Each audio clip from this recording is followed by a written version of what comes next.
Hey everyone, welcome to the Business Growth Pod. I'm Alan Draper. I'm your host. Thank you for listening. Glad you're here. The purpose of this podcast is to help people start their businesses and help them get to the next level, whatever that means. I've been blessed to scale several successful businesses, and I'm trying to pass that information on and maybe a little encouragement, maybe a little motivation along the way. I'm excited for our guest today. His name is Justin Krane. He's a certified financial planner and the founder of Krane Financial Solutions. He's known for his approach to financial planning, and he advises his clients on how to unite their money with their lives and businesses, which is very important for entrepreneurs to do. So welcome to the show, Justin. Glad to have you. Thanks, Alan. Thanks for having me. So tell me a little bit about, let's get into a little more about what you do and how you help, especially your business clients. Yeah, so I'm a CFP, which is a certified financial planner.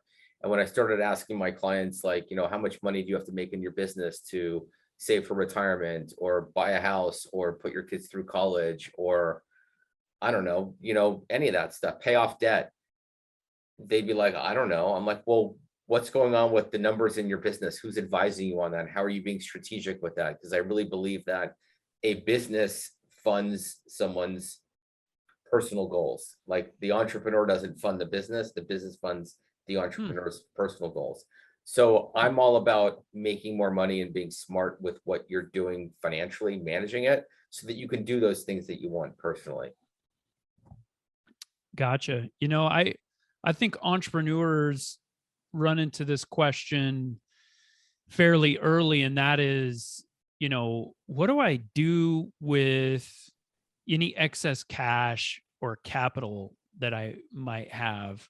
It's a nice problem to have, but it's a problem nonetheless, right? Especially with inflation numbers being what they have been in the last 6 months or so.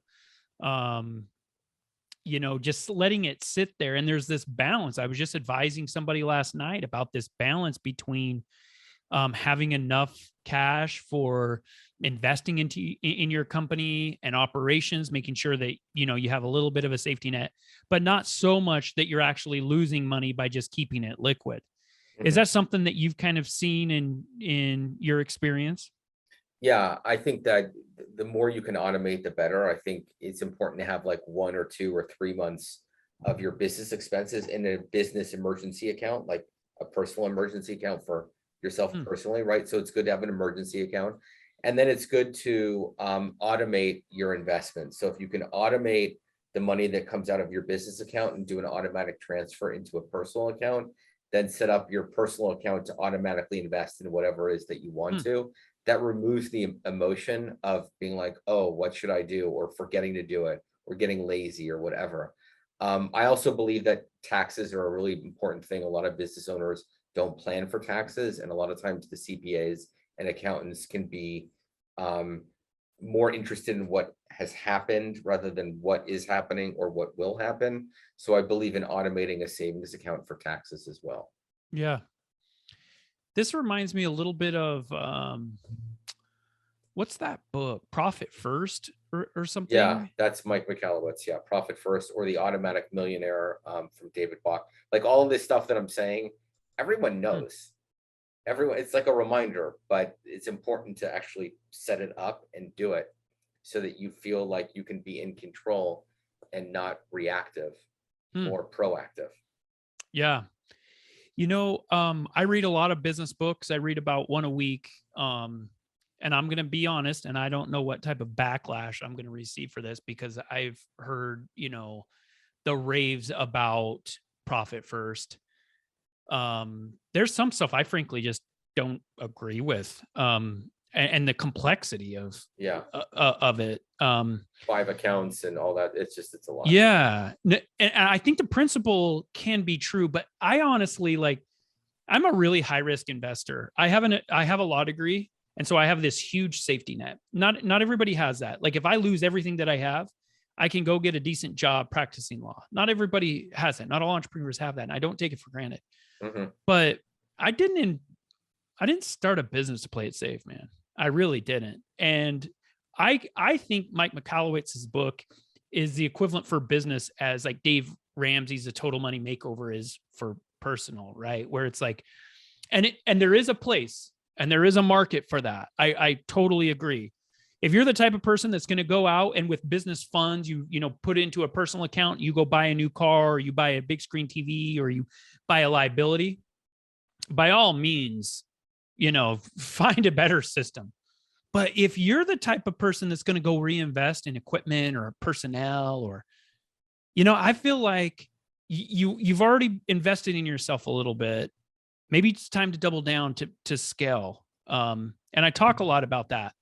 But what's the balance, Justin? What's the balance between an entrepreneur, especially in the first maybe 2 years or so, deciding, okay, what portion of this excess cash am I going to reinvest into the business for growth or whatever it needs, capital expenditures, whatever, and what percentage am I going to, or what amount or whatever am I going to use for other things and other investment opportunities, achieving some of those goals you were talking about, whatever?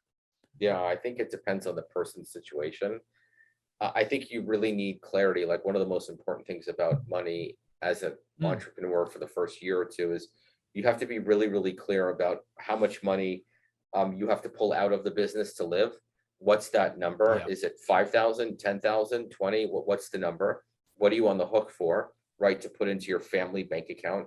And once you do that, and move that money over to the personal side of things, then you can get strategic with what you have on the business side. Now, a lot of people wing it and they guess and they don't really know what's going on, and they'll log on to B of A or Chase or Wells and they'll just transfer money and they're not automating it and they're guessing. They're waiting for this money to come in, but this guy hasn't paid me, but I need to redo my website and I'm working on this trade show, and it's like all over the place. The first thing is just you have to figure out how much money you have to pull out of your business every month to live. And then once you do that, then it's a question about how are you going to be strategic with your investing in your business. And the biggest mistake that I see entrepreneurs make, especially the 1 to 2 year business owners, is they don't really understand the dynamic of money going out and money going in and the time in between both of those. It's cash flow. You hear that term, cash flow. How much money is going out and when is that money coming in? And I like to, you know, for new entrepreneurs, the money's got to come in on an investment or a strategic deal, like 1 or 2 months. It can't be 1 or 2 years because that's too long. You got to get the money coming back in. Yeah, no, I mean, that's such a good point, because the number one reason why businesses fail is because they run out of cash, right? And if they run out of cash, it's a cash flow problem or a cash management problem. So how do they figure these things out? So 2 questions. How do they figure out, you know, this issue with cash flow? How do they kind of put themselves in a position where they understand, you know, there's a cash flow statement, right? Which gives them a really good idea if they're doing a good job keeping their books. What's the first step for an entrepreneur to figure out? You've touched on it a couple of times already, their objectives, right? Their you mentioned that it depends on their long-term goals and things like this. What are the first few steps that an entrepreneur should take to assess what their long-term goals are? Because a lot of times when I'm talking to newer entrepreneurs, they come in, they're like, "Hey, Allan, I don't know what to do with this money," and because their goal was to, you know, create a job for themselves or create a business and be profitable, and they get to that point and they're like, "Now what?" So how do they get beyond that? I think it's about I would go with the R factor question from Dan Sullivan from Strategic Coach. He basically says if you look out 1 year and you come back to today, what has to have happened in your life, personally or professionally, to make you feel like you've achieved progress? So it's helping your client or the entrepreneur look out and be like, what has to have happened? And then you can get really granular. Is it sales growth? Is it hiring 2 new people? Is it my website? Is it an extra $50,000 in the bank account? What are the things that are important? And then once you're clear on what you want, then you can make decisions on how to get there. That's awesome. So I know you're an expert at financial psychology. So can you tell us a little bit about what that is and what entrepreneurs need to know about it? Yes. So let's start off with, I mean, there's so many layers to this, but it's about getting to the core of how you think and what your money habits are and your money scripts are and how you make decisions and all of that kind of stuff. So I'll just go with 3 questions, and those 3 have been used by lots of financial advisors, but it'll get everyone listening into a point of, wow, this is interesting. This guy's coming at it at a different angle. So I believe in something called financial life planning, which is taking what you want for your life and then merging your money in with it. So let's role play, Alan. So if you had like $50 billion, Mm-hmm. what would you be doing right now? I would probably be doing pretty much the same thing. I would definitely be starting business and helping entrepreneurs. I'd probably be doing it at a faster pace, and I would probably accelerate my angel investing. Okay, so let's go a little bit deeper. You said you would start another business? Yeah. So, well, I I own 26 companies, and I start on average 3 businesses a year at some level of helping other entrepreneurs that I take Got equity it. in those businesses. Yeah. Got it. Okay. So you would do that, and then what else Mhm. would you do? Man, honestly, I don't know that my life changes a lot more than that. Okay. I How don't about know. Maybe it does. Got it. Okay. Well, that's good. That lets you know that you're doing what you really like and what brings you satisfaction. So that's good. What if you go to the doctor and he says, you have 5 to 10 years to live and you Hmm. don't know when you're going to die? Oof. Yeah. So at that point, I probably cut back a little bit from my work and spend a little more time with my family. Yeah. It's interesting how when mortality comes into play, you start to think about your priorities in a different way because now Yeah. time is in there. And Yeah. then I'm not saying that you should do that, but financial psychology is all about these questions, Yeah. right? How about if you go to the doctor and he says, you've got 1 day to live, Hmm. and you're like, geez, so my question for you would be, who did you not get to be? What did you not get to do? What are the things you never got around to doing? I mean, so, going back to family, I obviously wouldn't get to see my kids grow up. So that would be the first thing. Um, and then probably my legacy. Like I would, what I don't know that it's in a place right now where everything would be accounted for after I left. So, Yeah. So financial planning is about, and the psychology of that hmm, is, if you just, let's just go on the tangent of legacy. So what does legacy mean to you? And if you could like wave a magic wand and be like, oh my God, I really did this, like this is my legacy, or this is part of it, what would that look like? so I think it would be creating an automated system for helping people that struggle with getting their business off the ground and providing resources that are commonly needed for startup entrepreneurs. So a Yeah. little better system. It's Yeah. basically what I'm doing right now, but a lot of it depends on my time. And if I'm not here, then that means it's not getting done. Yeah. So a a financial planning like endeavor could be, well, how could you use your money to do that? What kind of strategic investments can you make so that Hmm, you can produce that kind of thing, which becomes a legacy for you? And maybe you make money off of it now, but hmm, that's the kind of financial planning that I think more financial advisors need to do. hmm, And you really feel good and congruent when you're making those kind of decisions and you're making those strategic investments, you know, that serve you and that align with what you want to do. what's interesting? I was reading a book, Scott Adams, the creator of Dilbert, just last week, and he there's this part of the book, and he talks about how we should make decisions based off of emotions, because even no matter how hard we try to convince ourselves that we're thinking logically and that we're basing decisions off of facts and logic, that they're all emotional decisions anyway. And Mhm. your questions that you just asked me, they're super emotionally charged, but they get right to the heart, right? And I Yeah. hope my listeners, as I was kind of going through and I was trying to answer those questions the best that I could and as truthfully as I could, but I hope the listeners are going through and doing that same. And if you missed them, go back, rewind, and answer those questions. Those questions are fantastic. And I recently met with some financial planners and they were pitching me a couple of things. And at the end of, 30, 45 minutes, I'm like, hey guys, now why don't we talk about something that matters to me? Right. Which, had they started with those questions, they would have known, right? If you start with that, Mhm. because it really does put things in perspective.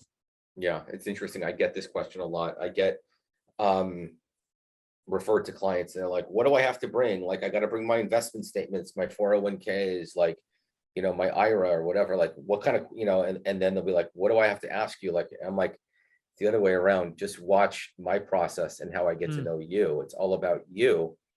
And it's all about the questions that I ask you. So you don't have to come prepared. You just show up. Yeah, it's fantastic to think about. I've heard of people that go through different mental exercises, one where they write their obituary or, Mhm. whatever, they've kind of come full circle, like you were talking about, like, what if I were to die tomorrow?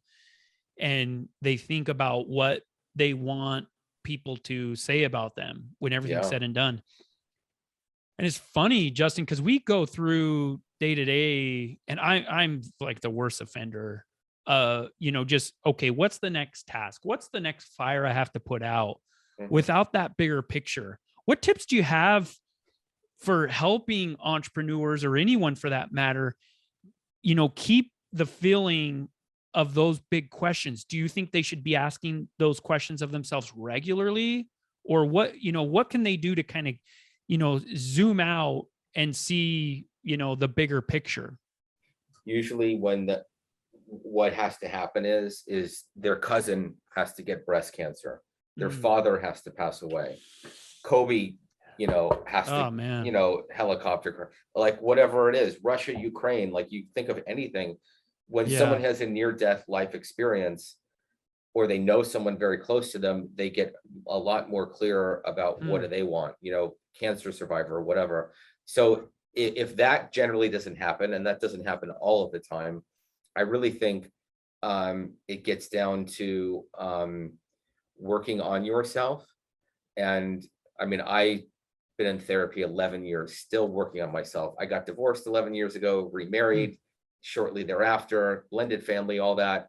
And I'm in therapy. Now, I'm not saying everyone has to go to therapy, but look, I'm being a little Hmm. vulnerable on your show. It's a good thing. Yeah, Work on yourself.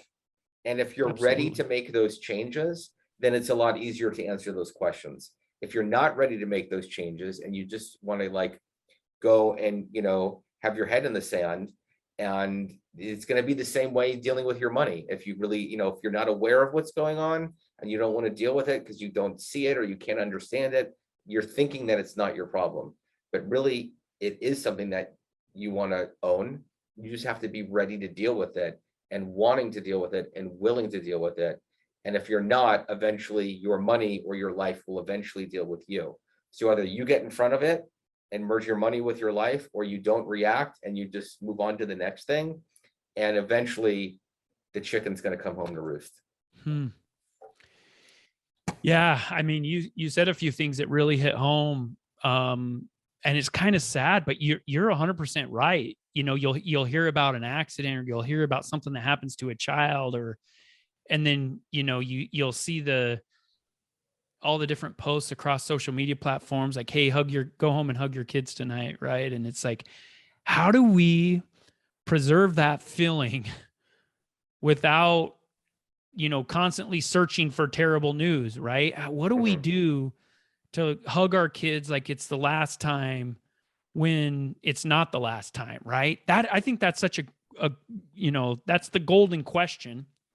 And you can apply this financially, right? How do I spend my money? How am I making plans? How am I setting up my financial future, my businesses, for these ultimate top level goals? And I think something that's really hard for entrepreneurs is, man, they're just trying to bring a customer in the door, right? And they're Yeah. focused so hard on bringing their first customer in the door. Yeah. It's really hard for them to have that focus. For sure. I think it's an and, Allan. I don't think it's an or. I think the biggest challenge for entrepreneurs the first year or two is really sales, messaging, copy, branding, converting clients, unique selling proposition, all of that stuff that you probably talk about. But that's really what people need to dial in on if they're a small business owner and starting, is all that. And then their business model. I don't talk about this enough. I really, really believe that the business model is one of the most important things that an entrepreneur really needs to understand. It's basically, how do you do what you do to make money? And is it a good thing or is it hard? Is it scalable? Is it not? I'll give you an example. If you're a realtor, you have to work really, really hard to get paid one time. That's not a great business model. And I know realtors listening, if you're like, I hate this guy. Well, you would agree with me that you work very hard. And if your cousin doesn't like the chandelier in that house and they don't want to buy it because of the chandelier, then they're not going to buy it. And you put in all this time and you're not going to get paid. So I believe in, just not that. I want people to get paid on a recurring basis, ideally. Yeah. No, that's something that's super important. A lot of times people chase their passions, right? Or they try to get into business kind of with, overcoming the lowest bar or whatever, right? And thinking about the financial aspects of their business. My listeners know that one of my most profitable business is a pest control company. And there's recurring revenue, right? The model is and through COVID, it's really been a testimony of how strong that industry is. And it's not sexy. I'm not slinging $2 million houses all day long. I'm slinging pest control, right? But I think that's a fantastic point. And I think I'd take it one step further and say, how does that model help you achieve your long-term financial goals? And where does that come into play? If, a big question that I ask entrepreneurs is, do you want to work in your business or on your business? And surprisingly, a lot of them want to do the technical aspects of the business. If they're a plumber, they want to do the plumbing. If, they're a baker, they want to bake the cupcakes or whatever.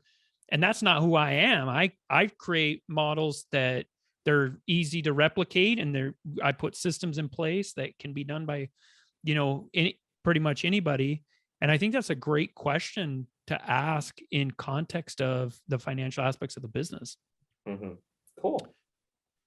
Well, Justin, this has been fantastic. You really thought provoking, and not all of my episodes are like that. This one stopped me in my tracks a little bit. I'm going to have to listen to it, go back and spend a little more time on those questions, because that I wasn't expecting. But I think, I think the point remains, right? That, and I'm a firm believer in having long-term goals. Every morning I go through a visualization practice and process where I, imagine myself 5 or 10, 15 years down the road. What does my life look like? What does it feel like? What is it, where am I at? And I think, answering those questions, that it just really gets to the heart of what I'm trying to accomplish. Sure. So that's fantastic. Well, Justin, where can people go to learn more about all the awesome things you guys are doing? They can go to www.intentionmoney.com, intentionmoney.com. And there you can get a report that basically highlights 3 things that millionaires and multimillionaires do to get to the next level. What are they doing? And I think that's really important, because you can apply a lot of that for you when you're just starting out. It works too. Love it. That sounds awesome. Well, thanks so much for your time, Justin. Best of luck. Thank you so much. If you have enjoyed today's podcast, please leave us a rating. And for daily inspiration and business tips, follow Allan on Instagram. Until next time, remember, we build the future one entrepreneur at a time.